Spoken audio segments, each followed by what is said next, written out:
Fala pessoal, do vídeo de hoje nós vamos falar sobre a situação de Deltan Dallagnol, que realmente ficou em pânico aí, em especial, né, com o Alexandre de Moraes. Não sei se você sabe sobre a situação, né, mas o Alexandre de Moraes deu uma entrevista que foi literalmente bomba, né, essa que é a realidade, não só ali no ninho bolsonarista, mas de certo modo ali aos arredores. Deltan Dallagnol ficou em pânico, está aí assustado e saiu ofendendo todo mundo. Outro também que nós vamos falar de uma maneira rápida, de uma maneira expressiva, é o Eduardo Leite, que mudou de oposição, que mudou de posição aí. Até um tempo atrás estava dizendo que, né, que estava pulando fora e tal, e aí de repente ele confirma a ida aí ao evento. Outra situação também que nós vamos comentar aqui de uma maneira rápida, de uma maneira pragmática, sobre a situação do Gilmar Mendes, você já sabe, e também, de certo modo, sobre a situação dos deputados bolsonaristas que partiram para cima aí do Alexandre de Moraes, conforme aí, preocupados com a prisão. Essa que é a realidade, eu vou falar mais detalhes e a gente vai... Hoje, esse vídeo ele é um vídeo mais dinâmico, um vídeo de algumas matérias, então, por favor, não leve a mal, tá? É só pra gente falar aqui com um pouco mais de tranquilidade e também, né, sexta-feira já no final é meio complicado. Bem, é o seguinte, você tá vendo aqui. Primeiro a gente vai falar sobre a situação do Eduardo Leite, né? Não sei se você sabe, mas alguns deputados aí bolsonaristas, de modo geral, deputados e governadores, falaram simplesmente não ao Lula. Como? Né? Falaram que o Lula vai fazer, de certo modo, um evento, né? Com uma comemoração, informando ao povo brasileiro a importância do que ocorreu em janeiro do ano passado, né, para que não se repita. Alguns governadores disseram não, que iriam, um ia para a China, outro para os Estados Unidos, e o Eduardo Leite foi um desses, tá?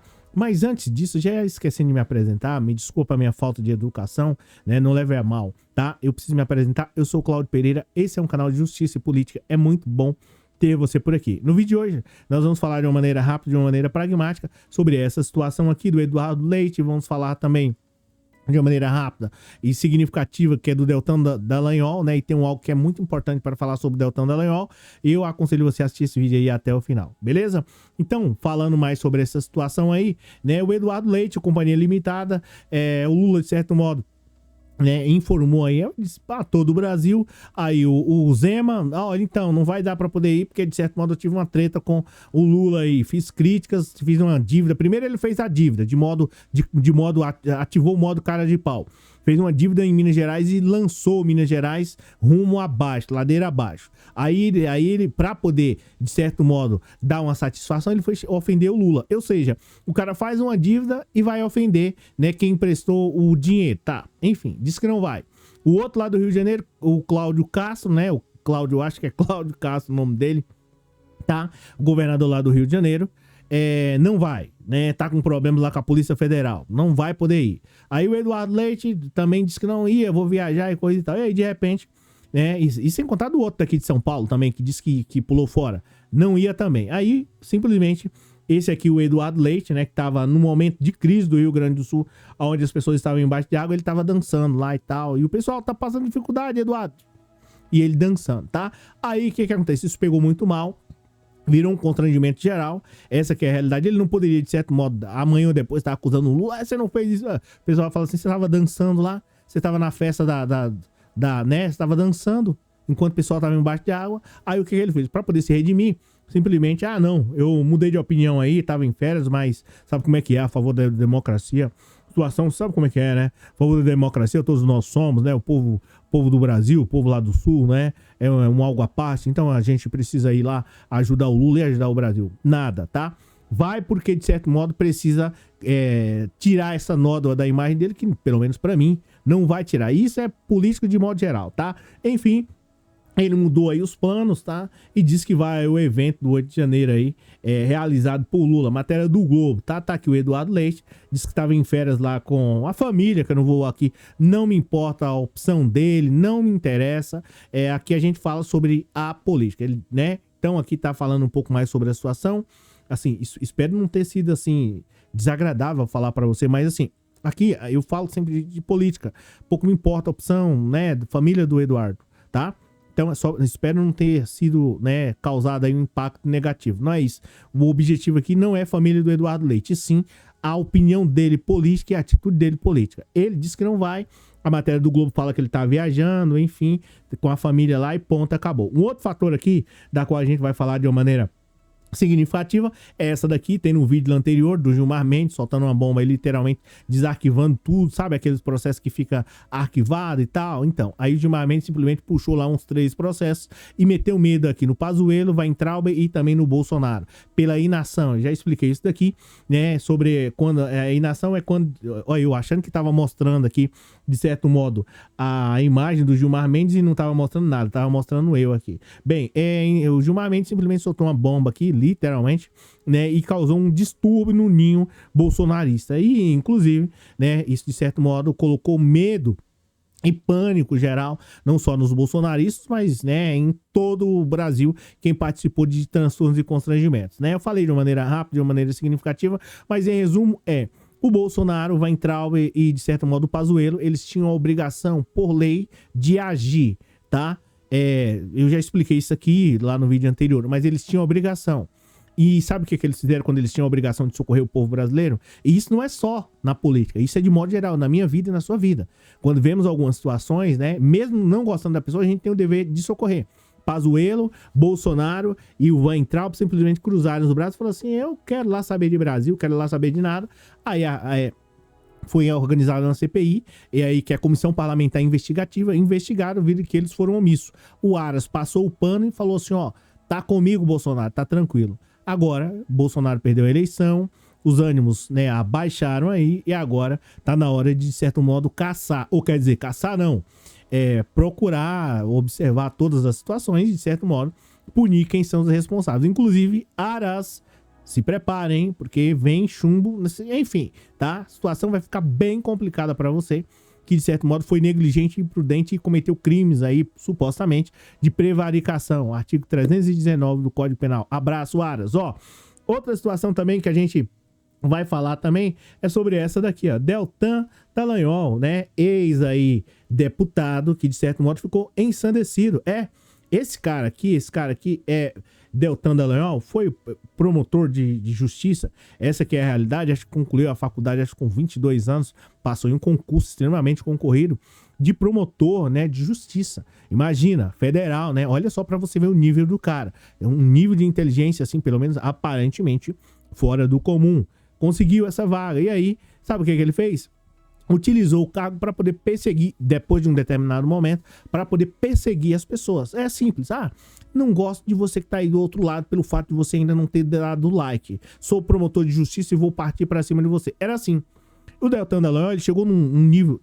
A parte do dar o like é verdade, viu? Dá o like aí, porque até agora você não se movimentou aí para poder clicar no botão do like. Mas enfim, voltando aqui sobre a parte do Deltan Dallagnol, ele simplesmente ficou ensandecido e utilizava o cargo para poder perseguir as pessoas. Custos legis, Ministério Público, né? Custos legis, né? Custos, né?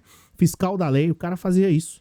Colocava as pessoas, supostamente, vamos colocar aqui, na jaula, né? Só para, de certo modo, movimentar a política. Aí, teve um Alexandre de Moraes ontem, falou umas barbaridades que estavam, né, previstas para acontecer com ele. E graças a Deus não aconteceu. E o Alexandre de Moraes falou de modo frio, assim, de uma maneira absurda.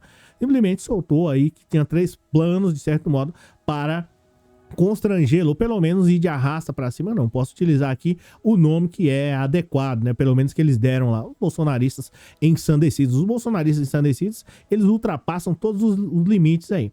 Uma loucura, tá? Total. Enfim, você acompanha lá a matéria, o vídeo de ontem, tá muito bom, tá muito bacana. Dá uma olhada lá, modéstia à parte. Enfim, o ministro Alexandre de Moraes veio, de certo modo, explicar toda essa situação, constrangimentos, transtorno, né, dificuldades que passou e que o Brasil passou. Aí, o Deltan Dallagnol, esse daqui, ó, matéria do Globo, esse rapazinho aqui bonitinho da direita, né, dizendo eles, diz lá ele que é crente. Mas, enfim, tá aí.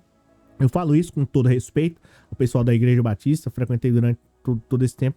E no tempo que eu ia, não tinha esse tipo de constrangimento. Enfim, vai, a parte aí. Ó, seguinte, pra gente não aqui dar sequência nessa situação. Eu falo porque eu com muito pesar, com muita tristeza, esse comportamento do Dallagnol aí. Ele, Dallagnol, né? Simplesmente ficou ensandecido com a decisão aí do ministro Alexandre de Moraes de vir a público e falar. É engraçado que você vê aqui o Dallagnol, ele não fica preocupado com a saúde, com a segurança do ministro e com a democracia brasileira que, de certo modo, teve ali um tanto que abalada. Ele está preocupado com a questão do julgamento, como se ele, por algum dia, se importasse com justiça, tanto ele quanto o Moro. Aí você fala assim, pô, Cláudio, mas você fala assim, claro, uma pessoa que, de certo modo, conduz alguém de certo modo, à prisão por anos e faz uma destruição no país, que supostamente foi o caso do Deltan Dallagnol, é um verdadeiro absurdo. Tá? Lembrando, diz o promotor e professor Rogério Greco, lá, promotor de justiça, monstro, né, do direito penal, ele fala que depois da vida, né, a liberdade é o bem mais importante. E o Deltan Dallagnol simplesmente não ficou preocupado com essa situação, colocou o pessoal na jaula. Enfim, tá? Pra mim não me perder aqui, senão eu vou me perder. Deltan Dallagnol ficou ensandecido, não com Alexandre de Moraes, não com a democracia, mas ele ficou nervoso pelo fato do ministro Alexandre de Moraes ter conversado com Flávio Dino e ter ligado para o Lula. Segundo o Deltan Dallagnol, ele aqui, de certo modo, o ministro Alexandre de Moraes, em hipótese alguma, poderia ter feito tal coisa. Isso é um verdadeiro absurdo. E aí, esse rapaz aqui que está ao lado do Lula, que é o secretário aqui, esse cara que é muito gente boa, né? Ele simplesmente, o Augusto de Arruda, simplesmente partiu para cima do Deltan Dallagnol e falou umas coisas lá. Condenar alguém sem provas, ou de certo modo com um PowerPoint, né? Isso é justo? Isso é lícito? E o Deltan Dallagnol ficou ensandecido, dizendo que ele era... como é que eu posso... Eu não vou utilizar esse termo aqui, mas talvez um puxa-puxa, alguma coisa do tipo. Que na verdade, ele não é. Agora, Deltan Dallagnol deveria, de certo modo, fazer uma meia-culpa aí, como diz o pessoal, né? Dar uma observada na conduta dele como promotor, se é realmente um cara a ser seguido em todo o Brasil. Eu fico muito triste, porque esse tipo de pessoa aqui teve muitos votos, acho que 350 mil votos, né? E aí ele foi jogar isso, enquanto o outro lá, segundo o Deltan Dallagnol, não foi eleito. Mas o que pesa nisso aqui é o desespero, né, dos bolsonaristas, porque sabem que o plano golpista foi revelado, né? Essa que é a realidade. E aí, quem participou de tudo isso, você pode ter certeza que provavelmente vai ser preso, vai ser punido. Essa que é a realidade. Por isso, o desespero do Deltan Dallagnol, o desespero de outras pessoas aí. O Moro ficou quieto, né? Porque sabe que vai ser caçado, então ele não quer se meter nessa situação, tá? Então, tá aí a situação política do Brasil, um tanto que constrangedora, né? É realmente lamentável. Assim, dando a minha opinião aqui de uma maneira mais, né, sem tanta técnica assim, eu fico muito triste, porque falando de uma linguajar mais comum, né? Os políticos, de modo geral, eles deveriam trabalhar pela melhora do povo, tá? Pela melhora do Brasil. E a gente vê o nível de hipocrisia, né? Que é o caso do Deltan Dallagnol aqui, que supostamente teria combinado sentenças com o juiz, que supostamente teria participado de um esquema vergonhoso aí, tá? Aí você fala assim, pô, Cláudio, mas... cara, mas... E aí, Cláudio, mas é isso mesmo? Como pode? Teve isso mesmo? Bem, se você parar para analisar aqui na matéria do Globo, o secretário simplesmente falou aqui pro Deltan, né? Deltan do céu, você combinava com o juiz como esquentar uma prova para depois usar no processo. Você pedia prisões legais para poder oferecer delação premiada. Você antecipava os pedidos que faria ao juiz e recebia dele instruções. Você denunciou pessoas sem provas. Então, tá aqui essa situação em relação ao Deltan Dallagnol. Eu gostaria que ele muito mudasse aí a postura e começasse a ver as coisas de uma outra maneira, porque é um verdadeiro transtorno, um verdadeiro constrangimento, né? Eu espero que no Brasil não exista mais pessoas com esse tipo de comportamento do Deltan Dallagnol, porque senão a gente tá numa situação extremamente complicada. Bem, é o seguinte, essa foi a minha opinião aí sobre a situação política do Brasil, pelo menos as principais matérias no dia de hoje. Tem a situação lá do padre Lancelotti, né? Talvez Ancelotti, enfim, né? Lancelotti, Júlio Lancelotti, que também dava pra gente comentar aqui, mas a gente olha a história do padre Lancelotti e olha a história de quem tá acusando ele. Aqui pra mim, eu vou repetir. A gente olha a história do padre Lancelotti e a gente olha a história de quem tá acusando ele. Preciso dizer mais alguma coisa? Então, o padre Lancelotti, você sabe quem é, que é um padre aqui que trabalha com os menos favorecidos do Brasil e se importa de fato. Quem tá acusando ele é gente da qualidade chinfrim, gente desse nível, tá? Que nunca fez nada. Então, só para poder falar a última vez sobre esse assunto aqui, quem tá acusando o padre Lancelotti, faça pelo menos 1% do que ele faz, tá? Eu acho que já ajudaria muito, né? Mas é pedir muito, pedir pra vocês que não fazem nada aí, né? Tá acusando o Lancelot, pedir muito, né? 1% é demais. Aliás, vocês nunca fizeram. Gente, ó, obrigado, tive que falar isso aqui, porque realmente é inacreditável o nível da política brasileira, mas enfim. A gente tá aqui para emitir a opinião. Obrigado pela presença, obrigado pelo moral, obrigado por você ter assistido o vídeo até aqui. Comenta aí o que você achou de tudo isso. E aí, você acha que o Deltan Dallagnol precisa ser punido de certo modo? Comenta aí. Eu sou o Claudio Pereira, muitíssimo obrigado por você ter assistido o vídeo até aqui. E a gente se fala na próxima. Valeu!